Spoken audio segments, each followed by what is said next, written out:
রাষ্ট্রপতির কাছে স্মারকলিপি প্রদান শেষে ইতিমধ্যে বের হচ্ছেন সাধারণ শিক্ষার্থীরা, এবং এখানে আমরা শিক্ষার্থীদের সঙ্গে কথা বলার চেষ্টা করবো। ইতিমধ্যে আমরা যেটা দেখছি যে সাধারণ শিক্ষার্থীদেরকে আবারও পুলিশি পাহারায় তাদেরকে নিয়ে যাওয়া হচ্ছে, এবং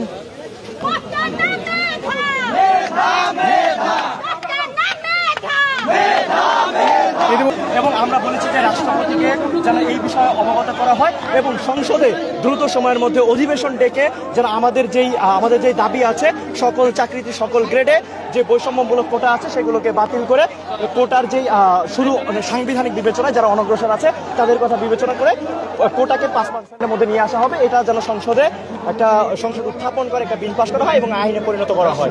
যিনি সামরিক সচিব তিনি কি কোনো উত্তর দিয়েছেন জমা নেওয়ার? তিনি আমাদেরকে আশ্বাস দিয়েছেন তিনি বিষয়টি রাষ্ট্রপতিকে অবগত করবেন এবং আমরা বলেছি যে 24 ঘন্টার মধ্যেই আমরা একটা দৃশ্যমান ফলাফল আমরা দেখতে চাচ্ছি।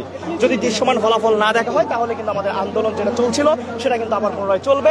এবং আমরা কিন্তু জানেন যে আমরা ব্লকেট কর্মসূচি পালন করে আসছিলাম। যদি 24 ঘন্টার মধ্যে আমাদের দাবি দেওয়া মেনে না নেওয়া হয় তাহলে কিন্তু বা আমরা যদি দৃশ্যমান কোনো পদক্ষেপ না দেখতে পাই তাহলে কিন্তু শিক্ষার্থীরা আবারও রাজপথে নেমে আসতে বাধ্য হবে।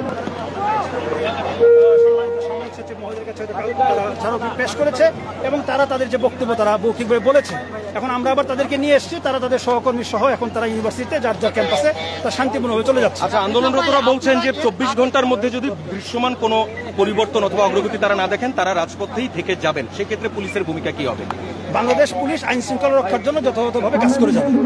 আইন শৃঙ্খলা রক্ষার জন্য বাংলাদেশ পুলিশ যথাযথভাবে কাজ করে যাবে। না কোনো এখানে ছাড় দেওয়া বা আবদ্ধ রাখা এইসব জায়গার মধ্যে আমরা নাই।